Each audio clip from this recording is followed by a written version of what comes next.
Bismillahirrahmanirrahim. Assalamu alaikum students and welcome to our online biology class. I am your teacher Sadia Sakib.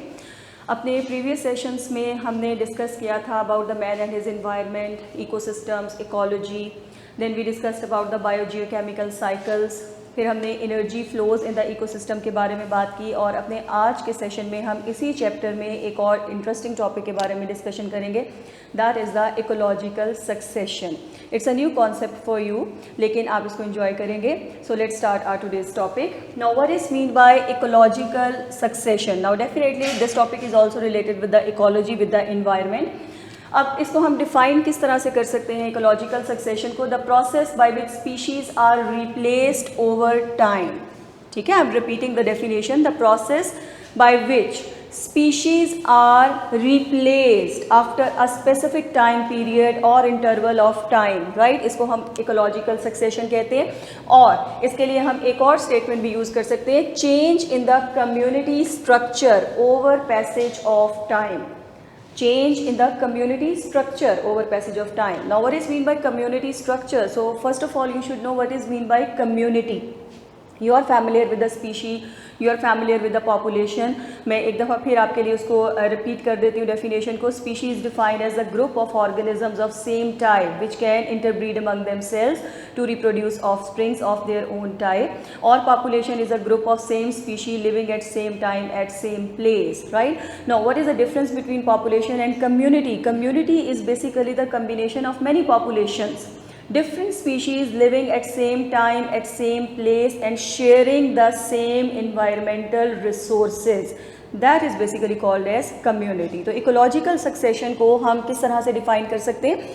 Change in the community structure, यानी जो एक community exist कर रही है या develop हो रही है उसका structure किस तरह से change होता है, उसमें कौन कौन सी species change हो रही हैं, replace हो रही हैं over the period of time.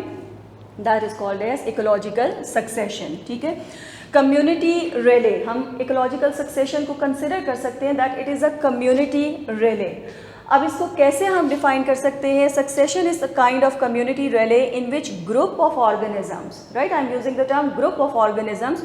अब ये ऑर्गेनिजम्स हमारे पास एनिमल्स भी हो सकते हैं और प्लांट्स भी हो सकते हैं, इन्वॉल्व इन अ टास्क और एक्टिविटी और whatever the function they are performing in the ecosystem, उनका जो भी इकोलॉजिकल रोल है वो परफॉर्म कर रहे हैं, इन्वॉल्व इन अ टास्क और activity are replaced over a period of time. यानी एक स्पेसिफिक टाइम पीरियड हमने कंसिडर किया है, उस पर्टिकुलर टाइम में group of organisms, either animals, plants और human beings, right, they are performing their function. लेकिन एक स्पेसिफिक टाइम इंटरवल के बाद due to environmental changes, environment change हो रहा है, कंडीशंस चेंज हो रही हैं, तो वो ग्रुप रिप्लेस हो जाएगा another group of living organisms से. ठीक है, उसकी जगह कोई और लिविंग ऑर्गेनिजम्स ले लेते हैं, तो इसको हम कंसिडर करते हैं this is a community relay, right. Replacement हो रही है लिविंग ऑर्गेनिजम्स की over the passage of time. अब इसकी रीज़न क्या है, ये रिप्लेसमेंट क्यों होती है, क्यों हो रही है? Because of the change in the environmental condition. Climate change हो रहा है, रिसोर्सेज चेंज हो रहे हैं, ठीक है, और सॉइल कंडीशंस चेंज हो रही हैं, न्यूट्रिएंट्स की कंसंट्रेशन, क्वांटिटी, क्वालिटी, ये सब चीज़ें चेंज हो रही हैं, तो जिसकी वजह से लिविंग ऑर्गेनिजम्स भी चेंज होते रहते हैं, रिप्लेस हो जाते हैं.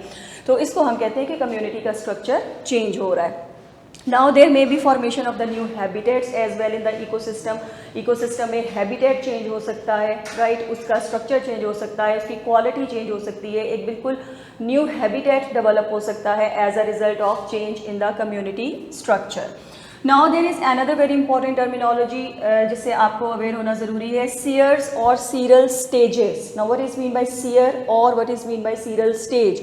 Individual successions are called as sears. Now there are various types of succession जिसके बारे में अभी हम इस सेशन में डिटेल से डिस्कस भी करेंगे. तो इंडिविजुअल सक्सेशन के लिए हम sear का वर्ड यूज़ करते हैं and their developmental stages they are called as seral stages. यानी sear का वर्ड जो है ये इकोलॉजिकल सक्सेशन को रिप्रेजेंट करता है. फॉर एग्जाम्पल, ठीक है, अब आपने इन चीज़ों को ज़रा गौर से सुनना है. हाइड्रोसीयर, जीरोसीयर एंड डीरोसीयर. हाइड्रो का वर्ड वाटर को रिप्रेजेंट करता है. सीयर मैंने अभी आपको बताया कि individual ecological succession, it is called as sere, right. So hydrosere, the succession which starts in the water, जो वाटर में स्टार्ट हो रही है सक्सेशन, उसको हम हाइड्रोसीयर का नाम दे देते हैं. अब वाटर में किस रिजर्वायर में हो सकता है, वो पूल में भी हो सकता है, वो पॉन्ड में भी हो सकता है, वो लेक में भी हो सकता है, what ever the water reservoir is, वहाँ पे अगर इकोलॉजिकल सक्सेशन स्टार्ट होती है, एक नई कम्युनिटी डेवलप होने जा रही है, तो उसको हम हाइड्रोसीयर का नाम दे देते हैं। इसी तरह से ज़ीरो सीयर क्या है कि इकोलॉजिकल सक्सेशन और डेवलपमेंट ऑफ अ कम्युनिटी, एक नया हैबिटेट डेवलप हो रहा है, नई कम्युनिटी डेवलप हो रही है ऑन अ बेयर रॉक, एक रॉकी एरिया है, बैरन एरिया है, बिल्कुल बंजर इलाका है, ठीक है, और ड्राई एरिया है जहाँ पे वाटर की भी शॉर्टेज है, तो इसको हम ज़ीरो सीयर का नाम दे रहे हैं। ये बेसिकली जीरिक से डिराइव हुआ है, जीरिक कंडीशन, ड्राई कंडीशन जहाँ पे वाटर की शॉर्टेज होती है। इसी तरह से ढीरो सीयर और ज़ीरो सीयर काफ़ी हद तक मिलती जुलती सक्सेशंस होती हैं। ड्राई इन्वायरमेंट और you can consider desert area, sand dunes, रेत के टीले जो होते हैं, वहाँ पर अगर सक्सेशन स्टार्ट होती है तो उसको हम ढीरो सीयर का नाम दे देते हैं, right. So these are the different types of ecological successions which we have observed in the environment or ecosystem. Now types of the succession, right? अब हम ये टाइप किस बेस पे कंसिडर कर रहे हैं कि उसको कितना टाइम पीरियड चाहिए सक्सेशन को, उसकी बेसिस पे हमने इनको दो टाइप्स में कैटेगराइज कर दिया है। One is called as primary succession and the other one is called as secondary succession, right. Now primary succession क्या होती है? Primary succession occurs in a place where there are no previous signs of life, ठीक है। Primary succession को हम simple words में इस तरह से डिस्कस कर सकते हैं कि टोटली एक न्यू हैबिटेट की फॉर्मेशन हो रही है and there are no previous signs of life there, उस पर्टिकुलर रीजन में, उस पर्टिकुलर एरिया में, लोकेलिटी में जहाँ पे हम सक्सेशन को स्टडी कर रहे हैं, ऑब्जर्व कर रहे हैं, वहाँ पे किसी किस्म की लाइफ पहले से मौजूद नहीं थी। There are no signs of previous life in that area, और वहाँ पे लाइफ ओरिजिनेट होती है, ठीक है। अब किस तरह से ओरिजिनेट हो रही है कि वहाँ पे माइग्रेशन भी हो रही है, ठीक है। सराउंडिंग एरिया, सराउंडिंग लोकेलिटीज़ में से ऑर्गेनिजम्स, प्लांट्स, एनिमल्स माइग्रेट करके इस न्यू हैबिटेट को इनहेबिट कर रहे हैं, यहाँ आके इसको ऑक्यूपाई करना शुरू हो जाते हैं, रहना शुरू हो जाते हैं, तो हम ये कहते हैं कि एक नया हैबिटेट डेवलप हो गया है, ठीक है। और ये बेसिकली एक जो है वो बेस बन रही है, एक बुनियाद रखी जा रही है for the development of a new community, ठीक है, for the development of the new community in a new region, एक न्यू हैबिटेट के अंदर एक कम्युनिटी की बेस बन रही है, राइट। तो प्राइमरी सक्सेशन हम इसको इस तरह से डिफाइन कर सकते हैं कि एक बिल्कुल नई जगह पे कम्युनिटी डेवलप होने जा रही है, तो that is called as primary succession. कहाँ पे हो सकती है? ऑन अ बेयर रॉक, ठीक है, रॉकी एरिया है, बैरन एरिया है, बिल्कुल बंजर इलाका है जहाँ पे लिविंग ऑर्गेनिजम्स पहले मौजूद नहीं थे, लेकिन वहाँ पे आहिस्ता आहिस्ता प्लांट्स और एनिमल्स माइग्रेट करके जा रहे हैं और उस एरिया को इनहेबिट कर लेते हैं, तो हम इसको प्राइमरी सक्सेशन का नाम दे देते हैं। इसी तरह से अगर हाइड्रोसीयर की हम बात करते हैं कि वाटर में सक्सेशन हो रही है, तो किसी पूल में, पॉन्ड में वाटर का रिजर्वायर है, वहाँ पर लाइफ जो है वो इकट्ठा होना शुरू हो जाती है, स्टार्ट हो जाती है। और desert area, totally dry environment जहाँ पे सर्वाइवल मुश्किल है, लेकिन वहाँ पे भी लिविंग ऑर्गेनिजम्स पहुँचना शुरू हो जाते हैं, तो हम इसको प्राइमरी सक्सेशन का नाम दे देते हैं, ठीक है। Then we have the second type of the succession that is called as secondary succession. Secondary succession occurs where there are previous signs of life, right. Secondary succession एक ऐसे रीजन में होती है, एक ऐसे एरिया में होती है जहाँ पे पहले भी लाइफ एग्जिस्ट कर रही थी, ठीक है, पहले से लाइफ वहाँ पे मौजूद थी, but due to certain hazardous conditions, कोई डिज़ास्टर हो जाता है, इन्वायरमेंटल डिज़ास्टर हुआ है, like we can say there might be earthquake के रिजल्ट में वहाँ पे डिस्ट्रक्शन हो गई है और लिविंग ऑर्गेनिजम्स की डेथ हो गई, सब कुछ वहाँ पे डिस्ट्रॉय हो गया, ठीक है।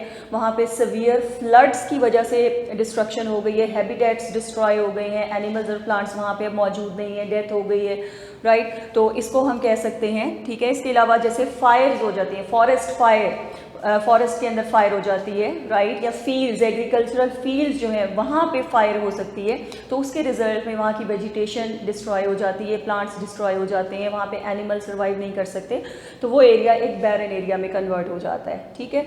लेकिन वहाँ पे दोबारा से इकोलॉजिकल सक्सेशन पॉसिबल है, दोबारा से वहाँ पे सक्सेशन हो सकती है, वहाँ पे लाइफ ओरिजिनेट हो सकती है, लाइफ वहाँ पे सेटल हो सकती है। यानी अगर फॉरेस्ट में फायर हुई थी, वहाँ पे दरख्त जल गए हैं, वहाँ पे एनिमल्स की डेथ हो गई है, लेकिन स्टिल वहाँ पे चांस है क्योंकि ज़रूरी नहीं है कि वहाँ पे 100% हर चीज़ डिस्ट्रॉय हो जाए।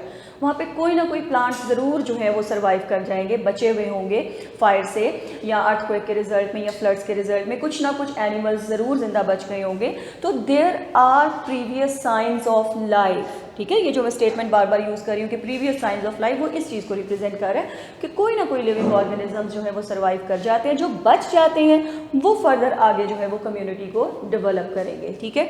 तो ऐसी जगह जहाँ पे कोई डिस्ट्रक्शन हुई थी, डिस्ट्रक्शन के रिजल्ट में लाइफ डिस्ट्रॉय हो गई थी, लिविंग ऑर्गेनिजम्स वहाँ से ख़त्म हो गए थे, और वहाँ पे दोबारा से सक्सेशन का प्रोसेस जब स्टार्ट होता है तो हम उसको सेकेंडरी सक्सेशन का नाम दे देते हैं, ठीक है। अब दोनों का अगर हम कंपैरिजन करें, प्राइमरी सक्सेशन और सेकेंडरी सक्सेशन का, तो प्राइमरी सक्सेशन को बहुत ज़्यादा टाइम चाहिए, ठीक है। You can say it may take thousands of years, right. ये थाउजेंड्स ऑफ ईयर्स का टाइम स्पैन इसको चाहिए होते हैं, क्योंकि एक बिल्कुल बैरन एरिया जहाँ पे पहले से कोई लाइफ एग्जिस्ट नहीं कर रही थी, वहाँ पे एक कम्युनिटी डेवलप होने जा रही है, तो definitely it will take time. और वो मंथ्स या ईयर्स की बात नहीं होती है, सेंचुरीज भी उसके लिए कम है, thousands of years are required, right. So primary succession को we as a human being हम अपने एवरेज लाइफ स्पैन के अंदर ऑब्जर्व नहीं कर सकते, ठीक है। हम उसको ऑब्जर्व नहीं कर सकते। उसकी रीज़न क्या है कि ह्यूमन बींग्स का एवरेज लाइफ स्पैन कितना हो सकता है, 70 ईयर्स हो सकता है, 80 ईयर्स हो सकता है, मैक्सिमम 90, 100, इससे ज़्यादा नहीं होता, ठीक है। लेकिन प्राइमरी सक्सेशन जो है वो थाउजेंड्स ऑफ ईयर्स तक जाती है। सो दैट्स वाई हम अपनी लाइफ में इसको ऑब्जर्व नहीं कर सकते। हाँ, बाद में आने वाली जनरेशन जो है वो उसको ऑब्जर्व कर सकती हैं, या हम जिस प्राइमरी सक्सेशन को, इकोलॉजिकल सक्सेशन को अभी ऑब्जर्व करें कि वो आज से हज़ारों साल पुराना काम है जो पहले से हो रहा था, ठीक है। हाँ, जब सेकेंडरी सक्सेशन की हम बात करते हैं तो सेकेंडरी सक्सेशन को हम कह सकते हैं कि as compare to primary succession बहुत ज़्यादा टाइम की ज़रूरत नहीं होती है, राइट। उसकी रीज़न क्या है, क्योंकि यहाँ पे ऑलरेडी कुछ ना कुछ लाइफ एग्जिस्ट कर रही है। अगर हम सॉइल की बात करते हैं तो सॉइल में कुछ ना कुछ फर्टिलिटी मौजूद है, न्यूट्रिएंट्स मौजूद हैं, वाटर वहाँ पे मौजूद है, ठीक है। हो सकता है वहाँ पे सॉइल के अंदर कुछ सीड्स भी मौजूद हों जो पहले प्लांट्स एग्जिस्ट कर रहे थे। तो यहाँ पे कंडीशंस जो हैं वो थोड़ी सी फेवरेबल है, यानी जो न्यू ऑर्गेनिजम्स यहाँ पे आएंगे, एनिमल्स आते हैं या प्लांट्स आते हैं, तो उनको बहुत ज़्यादा हार्श एनवायरनमेंट फेस नहीं करना पड़ेगा जैसा कि प्राइमरी सक्सेशन में होता है, कि वहाँ पे तो न्यूट्रिएंट्स की डेवलपमेंट होनी है, ठीक है। लेकिन सेकेंडरी सक्सेशन के रिजल्ट में इस एरिया में न्यूट्रिएंट्स अभी मौजूद हैं, राइट। तो दैट्स वाई लाइफ जो है वो आसानी से ओरिजिनेट भी हो सकती है और इस्टेब्लिश भी हो सकती है। So this is a basic difference between the primary succession and secondary succession. लेकिन हम अपने आज के सेशन में जिसको एज एन एग्जाम्पल स्टडी करेंगे, that will be the primary succession. हम ये देखेंगे कि एक प्राइमरी सक्सेशन किस तरह से ओरिजिनेट होती है और किस तरह से फिर वो इस्टेब्लिश होती है। Now stages of the succession, right. हम किसी भी टाइप की सक्सेशन को ले रहे हैं, हम हाइड्रोसीयर को कंसिडर कर रहे हैं, हम जीरोसीयर की बात कर रहे हैं, हम डीरोसीयर की बात कर रहे हैं, तो इसकी स्टेजेस क्या हैं? इसको हम दो मेन स्टेजेस में डिवाइड करते हैं। The first one is called as pioneers community, right, pioneers community, and the second one is called as climax community, ठीक है। अब पायनियर का वर्ड अगर हम देखें तो पायनियर का लिटरल मीनिंग होता है स्टार्टर्स, इनिशिएट करने वाले, ठीक है। यानी group of organisms, group of people, अगर हम ह्यूमन बींग्स को कंसिडर करते हैं, जो किसी भी काम को स्टार्ट करते हैं जो पहले नहीं हो रहा था, ठीक है, वो उसको इनिशिएट कर देते हैं, उसको स्टार्ट करते हैं, तो उसको हम कहते हैं कि these are the pioneers for this activity. इन्होंने पहली दफ़ा ये काम इंट्रोड्यूस कराया है, right. So that is called as pioneers. तो पायनियर कम्युनिटी बेसिकली क्या होगी? Initial organisms which inhabit the area, ठीक है, कि एक बैरन एरिया है जहाँ पहले कोई लाइफ एग्जिस्ट नहीं कर रही थी, तो वहाँ पे उसके सराउंडिंग एरिया से प्लांट्स की माइग्रेशन होती है, यानी वहाँ पे किसी तरह से सीड डिस्पर्सल हो जाता है बर्ड्स के ज़रिए या विंड के ज़रिए या वाटर के ज़रिए, वहाँ पे सीड्स पहुँचते हैं, सीड्स जर्मिनेट कर जाते हैं और वहाँ पे प्लांट्स ग्रो करना शुरू कर देते हैं, या वहाँ पे सराउंडिंग एरियाज़ में से कुछ एनिमल्स माइग्रेट करके आ जाते हैं और वहाँ पर वो रहना शुरू कर देते हैं, तो उनको हम पायनियर ऑर्गेनिजम्स का नाम देते हैं कि they are making the base of the new community. These are called as pioneers, right? उसके बाद आ जाती है हमारे पास क्लाइमैक्स कम्युनिटी, यानी after a long period of time, बहुत लंबा टाइम गुजरने के बाद एक ऐसी स्टेज डेवलप हो जाती है उसी एरिया में जो कभी बैरन था, जहाँ पे कोई लाइफ एग्जिस्ट नहीं कर रही थी, कि वहाँ पे क्लाइमैक्स कम्युनिटी डेवलप हो जाती है। क्लाइमैक्स कम्युनिटी का मतलब ये कि एक कॉम्प्लेक्स कम्युनिटी जिसमें बहुत सारी टाइप्स की पॉपुलेशंस शामिल हैं, बहुत सारी स्पीशीज़ हैं, बहुत सारी पॉपुलेशंस वहाँ पे अपने आप को इस्टेब्लिश कर चुकी हैं, ठीक है। वहाँ का इन्वायरमेंट सेटल हो चुका है, वहाँ की सॉइल कंडीशन सेटल हो चुकी हैं, वहाँ का क्लाइमेट सेटल हो चुका है, और यूजुअली जो क्लाइमेक्स कम्युनिटी डेवलप होती है वो फिर बहुत ज़्यादा चेंज नहीं होती है, and it's usually it is stable. Stable का मतलब ये कि इसमें फिर बहुत ज़्यादा बार बार और जल्दी रिप्लेसमेंट नहीं होती है स्पीशीज़ की या लिविंग ऑर्गेनिजम्स की, तो that is basically called as climax community. So these are the stages of the succession, whatever the type of the succession we are studying, उसको हम 2 स्टेजेस में डिवाइड करते हैं, pioneers community and the climax community.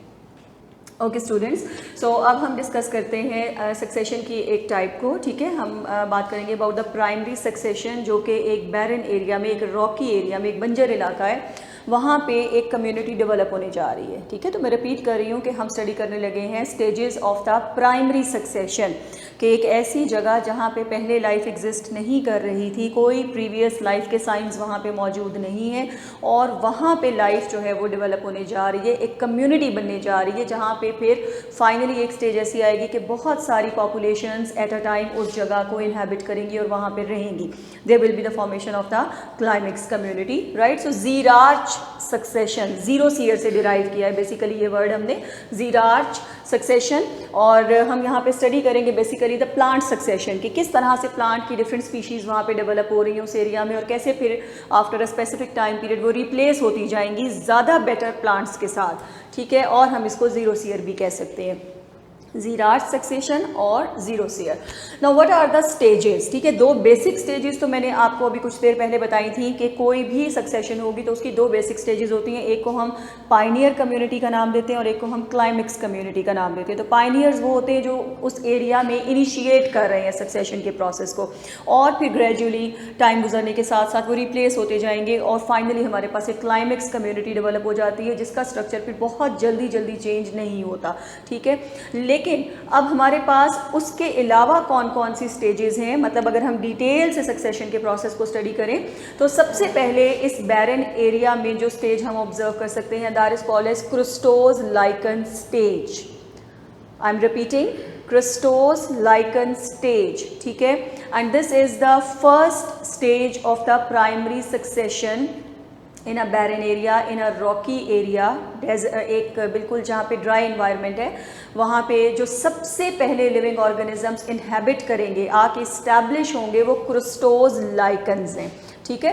Christos का word crust से derive हुआ है, right. They will make a crust on the surface of the rock, right. मैं बार बार रिपीट कर रही हूँ कि हम किस एरिया को कंसिडर करें, एक रॉकी एरिया, एक बैरन एरिया, ठीक है। पथरीले इलाका है जहाँ पे पत्थर हैं, रॉक्स हैं, ठीक है। तो वहाँ पे लाइकन्स इनहेबिट करेंगे, राइट। लाइकन्स आएंगे और वो रॉक्स के ऊपर एक क्रस्ट बना देंगे, एक लेयर बना देंगे। लाइकन अब क्या है, लाइकन के बारे में आप लोगों ने अपने फर्स्ट ईयर के कोर्स में भी पढ़ा हुआ है कि they are the mutualistic organisms जो सिम्बियोसिस शो करते हैं, and lichen is basically the structure form by the attachment of an alga and a fungus, यानी इसमें 2 लिविंग ऑर्गेनिजम्स के बीच में सिम्बियोसिस डेवलप होती है, म्यूचुअल रिलेशनशिप डेवलप होता है। एक ऑर्गेनिज्म हमारे पास एल्गा है और दूसरा ऑर्गेनिज्म फंगस है, और दोनों को इसमें बेनिफिट मिल रहा होता है, ठीक है। तो उसकी डिटेल में यहाँ पे अभी फिलहाल जाने की ज़रूरत नहीं है, लेकिन लाइकन्स के बारे में आपको एक बात ज़रूर मैं बताऊंगी कि लाइकन्स जो हैं ये हार्श इन्वायरमेंट को,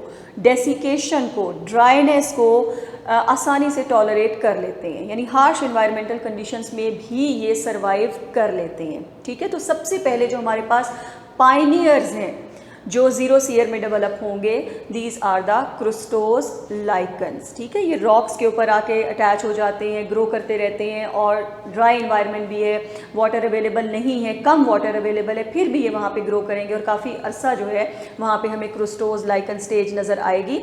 और these are the slow growers, यानी इनकी जो इनका जो ग्रोथ रेट है वो बहुत ज़्यादा स्पीड अप नहीं होता, बहुत जल्दी ग्रोथ इनमें नहीं होती है, स्लो ग्रोअर्स हैं, लेकिन वो उस एरिया को, रॉक्स को कवर कर लेंगे, इनहेबिट करके रखेंगे, ठीक है। एग्जाम्पल हमारे पास इसकी है Lecanora and Rhinodina, these are the names of the crustose lichens, various types of lichens are there, तो लाइकेनोरा एंड राइनोडीना। अब क्योंकि लाइकन्स भी लिविंग ऑर्गेनिजम्स हैं, ठीक है, बहुत लंबे अरसे तक जो है ये रॉक्स के ऊपर रहेंगे, लेकिन डेफिनेटली क्योंकि लिविंग ऑर्गेनिजम्स हैं तो इनका भी एक पर्टिकुलर लाइफ स्पैन है, राइट। तो उस लाइफ स्पैन को कंप्लीट करने के बाद इनकी भी डेथ होगी, डेथ के बाद इनकी डिके का प्रोसेस होगा, डिकेइंग के रिजल्ट में आहिस्ता आहिस्ता थोड़ा थोड़ा वहाँ पे डेड ऑर्गेनिक मटेरियल एक्यूमुलेट होना शुरू हो जाएगा, ठीक है। फिर दूसरा, अब ये रॉक की सरफेस के ऊपर ग्रो कर रहे हैं, तो ये रॉक को थोड़ा थोड़ा करके उसको ब्रेक भी कर रहे हैं, विदरिंग प्रोसेस हो रहा है, ठीक है।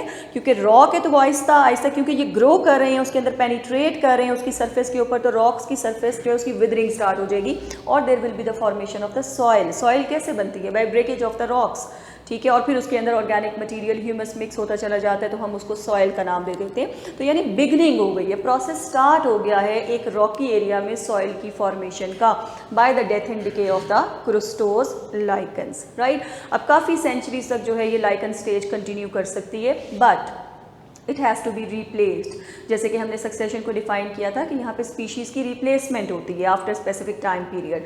अब क्या होगा कि क्योंकि वहाँ पे थोड़ी सी सॉइल एक्यूमुलेट होना शुरू हो गई है, सॉइल के अंदर ऑर्गेनिक मटेरियल ह्यूमस भी जमा होना शुरू हो गया है, तो another type of lichen will be developed in this area now. यानी वहाँ पे क्रुस्टोज लाइकन भी ग्रो कर रहे हैं, लेकिन क्रुस्टोज लाइकन के साथ साथ एक और लाइकन भी वहाँ पे डेवलप होना शुरू हो जाएगा, जिसको हम फॉलियोज लाइकन का नाम देंगे।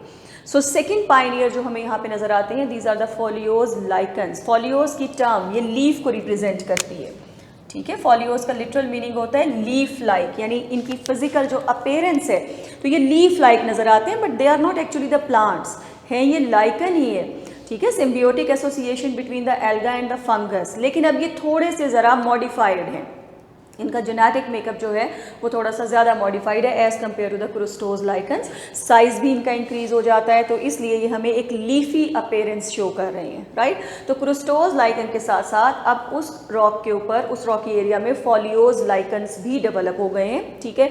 लीफ लाइक लाइकन्स है, more soil is now accumulated gradually, ठीक है। अब हम जितना जल्दी जल्दी इन स्टेजेस के बारे में स्टडी कर रहे हैं, लेकिन एक्चुअली इतना जल्दी होती नहीं है। जैसे मैंने आपको बताया कि thousands of years they may take, इस सारे प्रोसेस में, प्राइमरी सक्सेशन के प्रोसेस में हज़ारों साल लग सकते हैं, राइट। तो फॉलियोज लाइकन स्टेज है, अब डेफिनेटली इनकी भी डेथ होगी, डिके होगा, ऊपर से साथ साथ रॉक्स की विदरिंग हो रही है, more soil is added in the environment, और इन लिविंग ऑर्गेनिजम्स के लाइकन्स की डेथ के रिजल्ट में वहाँ पे ऑर्गेनिक मैटर भी साथ साथ एक्यूमुलेट होता चला जा रहा है, न्यूट्रिएंट्स एक्यूमुलेट होते चले जा रहे हैं, ठीक है। और फॉलियोज लाइकन में हमारे पास बड़ी कॉमन जो एग्जाम्पल्स है, these are Parmelia and Dermatocarpon, these are the names of the foliose lichens, common foliose lichens, Parmelia and Dermatocarpon, right। उसके बाद एक और स्टेज आती है, अभी रिप्लेसमेंट हो रही है स्पीशीज़ की gradually with the passage of time. जो वीक ऑर्गेनिजम्स हो रहे हैं वो एलिमिनेट होते जा रहे हैं या रिड्यूस होते जा रहे हैं, और they are replaced by the strong organisms जिनका जेनेटिक मेकअप स्ट्रॉन्ग है, जो ज़्यादा बेटर वे में इन्वायरमेंट में सर्वाइव करते जा रहे हैं, वो इनहेबिट करते जा रहे हैं, और जो वीक हैं, जो सर्वाइव नहीं कर पाएंगे हार्श इन्वायरमेंट को, वो आहिस्ता आहिस्ता रिड्यूस होते चले जाएंगे, ठीक है। तो foliose lichen stage is now replaced by the moss stage. Mosses develop होना शुरू हो जाएंगे इस एरिया में, क्यों? क्योंकि वहाँ पे अब सॉइल बन चुकी है, वहाँ पे ह्यूमस ऐड हो रहा है, ऑर्गेनिक मटीरियल ऐड हो रहा है, वहाँ पे न्यूट्रिएंट्स जमा हो चुके हैं, तो आहिस्ता आहिस्ता वहाँ पे मॉसेस आ जाएंगे। मॉसेस जो हैं बहुत स्मॉल साइज़ के प्लांट्स होते हैं, ब्रायोफाइट्स हैं, right, only few centimetres tall, ज़्यादा इनकी हाइट नहीं होती है, लेकिन इन्होंने लाइकन को रिप्लेस कर दिया है, यानी लाइकन से अब प्रॉपर प्लांट्स की फॉर्मेशन हो चुकी है। Lichens are now replaced by the plants, ठीक है। और प्लांट्स में सबसे पहले जो प्लांट्स यहाँ पे बने, these are the mosses. Soil and moisture is increased, right? By their death and decay, a mat is formed on the surface of the rock. और commonly जो mosses यहाँ पे develop होते हैं, these are the polytrichum and tortula, ठीक है। अब क्योंकि सॉइल वहाँ पे एक्यूमुलेट होती चली जा रही है उस एरिया में, तो जब वहाँ पे टोटली रॉक्स थी, बैरन एरिया था, सॉइल नहीं थी, ऑर्गेनिक मैटर नहीं था, तो ऑल्दो अगर वहाँ पे प्रेसिपिटेशन भी होती थी, बारिश भी होती थी, तो वो वाटर वहाँ से रन ऑफ कर जाता था, वो वहाँ पे एब्जॉर्ब नहीं होता था, ठीक है। तो माउंटेन्स पे या रॉक्स पे अगर बारिश हो भी रही है तो वहाँ से वाटर इज़ रनिंग ऑफ, वहाँ से बह जाता है, उसके अंदर एब्जॉर्ब नहीं होता, वाटर की पर्कुलेशन नहीं हो रही है, there is no water table there, ठीक है। लेकिन क्योंकि यहाँ पे अब सॉइल जमा हो गई है, सॉइल में ऑर्गेनिक मटीरियल है, तो वो वाटर को एब्जॉर्ब कर रहे हैं, तो जिसकी वजह से अब इस एरिया में मॉइस्चर का कंटेंट भी इंक्रीज होता जा रहा है। And you know very well कि जितना ज़्यादा मॉइस्चर होगा, मॉइस्चर का कंटेंट ज़्यादा होगा, सॉइल में ह्यूमस या डेड डिकेइंग ऑर्गेनिक मैटर मौजूद मौजूद होगा उतना ही प्लांट्स की ग्रोथ के लिए पॉजिटिव इफेक्ट हम देख सकते हैं, ठीक है। सो मॉसेस यहाँ पे ग्रो कर रहे हैं, काफ़ी अरसे तक मॉस स्टेज यहाँ पे रहेगी, देन मॉसेस आर रिप्लेस्ड। अब फर्दर जो है वो सॉइल की सिचुएशन अब ग्रेजुअली जैसे जैसे टाइम गुजरता जा रहा है, क्रुस्टोज लाइकन्स बने, इनको फॉलियोज लाइकन्स ने रिप्लेस किया, फॉलियोज लाइकन्स को मॉसेस ने रिप्लेस किया, ठीक है। ये रिप्लेसमेंट क्यों हो रही है? क्योंकि सॉइल की कंडीशन बेटर होती चली जा रही है, इन्वायरमेंट चेंज हो रहा है, हैबिटेट का स्ट्रक्चर चेंज होता चला जा रहा है, nutrients are now becoming available, more nutrients are present in the environment in the soil, ठीक है। तो mosses will be now replaced by herbs. So next stage हमारे पास जो जीरोस ईयर में आएगी that is the herb stage. Herbs क्या होते हैं? These are the small plants, weak plants, ठीक है, लेकिन bigger than the mosses, mosses से बड़े हैं और थोड़ी सी डेसिकेशन को भी ये टॉलरेट कर सकते हैं। तो herbaceous weeds inhabit the area, leaf litre means decaying leaves, right? And death of the herbs add humus to the soil, more humus to the soil, right? In plants की जब death होगी, decay होगा, तो उसके result में humus add होता चला जाएगा and soil is becoming more and more fertile. यानी अब ये इतनी फर्टाइल हो चुकी है कि यहाँ पे small size plants, herbaceous plants grow कर सकते हैं, ठीक है। और टाइम गुजरता चला जाएगा तो उसके साथ साथ फिर herbs will be replaced by the shrub stage. अब यहाँ पे श्रब्स आ जाएंगी। श्रब्स क्या होती हैं? These are the bushes, right, bigger than the herbs and smaller than the trees. Shrub को हम कैसे एक्सप्लेन कर सकते हैं कि ये किस साइज के प्लांट्स होते हैं? They are taller than the herbs, herbs से बड़े होते हैं लेकिन ट्रीज से छोटे होते हैं। तो बुशी अपीयरेंस जो होती है प्लांट्स की, झाड़ी नुमा पौधे जो होते हैं, इनको हम श्रब्स का नाम देते हैं। तो herbaceous stage is now replaced bye shrubs. Again मैं बार बार ये स्टेटमेंट रिपीट कर रही हूँ कि ऐसी रिप्लेसमेंट किस वजह से हो रही है? क्योंकि सॉइल का टेक्सचर अच्छा होता चला जा रहा है, सॉइल में न्यूट्रिएंट्स ऐड हो रहे हैं और वहाँ पे मॉइस्चर मौजूद है, तो उसकी वजह से ये रिप्लेसमेंट हो रही है और ज़्यादा स्ट्रॉन्ग प्लांट्स जो है वो डेवलप होते चले जा रहे हैं। आप देख रहे हैं यहाँ पे कि पहले वीकर प्लांट्स थे and weaker plants are now replaced by the stronger and taller plants, right. So on the soil xeric shrubs appear and the herbs are replaced by the shrubs, right?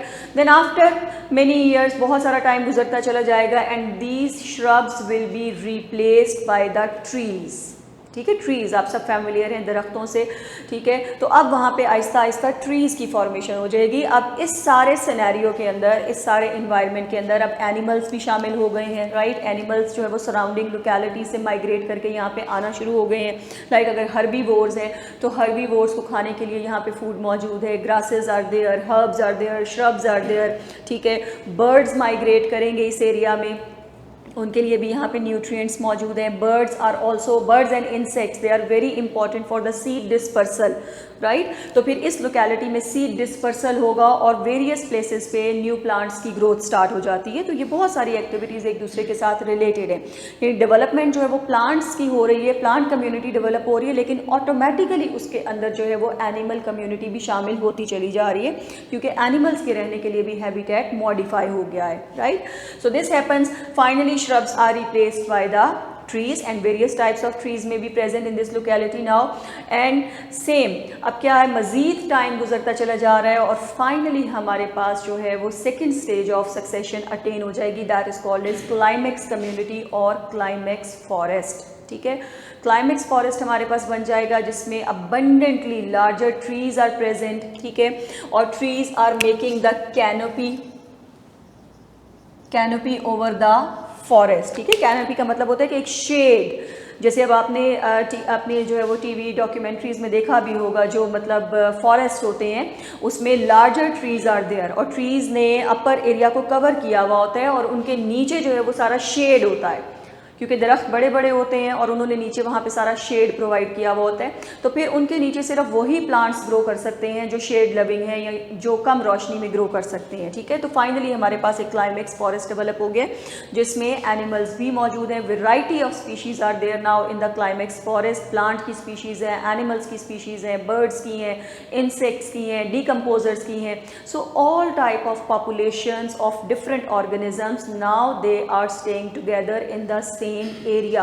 So by the passage of thousands of years एक primary succession complete हो गई है। एक ऐसा area जो बिल्कुल बैरन area था, वहाँ पे एक प्रॉपर क्लाइमेक्स कम्युनिटी डेवलप हो चुकी है, ठीक है। So this is called as zeroth year और जीराट सक्सेशन। डायग्रामेटिकली अगर आप इसको देखना चाहें तो आप इस सिंपल सी डायग्राम को ऑब्जर्व कर सकते हैं, ठीक है। This black layer, this is representing the soil और रॉक आप इसको कह सकते हैं, ठीक है, रॉकी एरिया है। इसमें सबसे पहली जो स्टेज है that is crustose lichen, right? Crusty lichens are formed which are replaced by foliose lichens. Foliose lichens are replaced by mosses. Mosses are replaced by herbs. Herbs are replaced by shrubs. Shrubs are replaced by trees, and then finally a stage is reached जब हमारे पास एक climax forest community develop हो गई है, and you can observe here the canopy of the forest as well.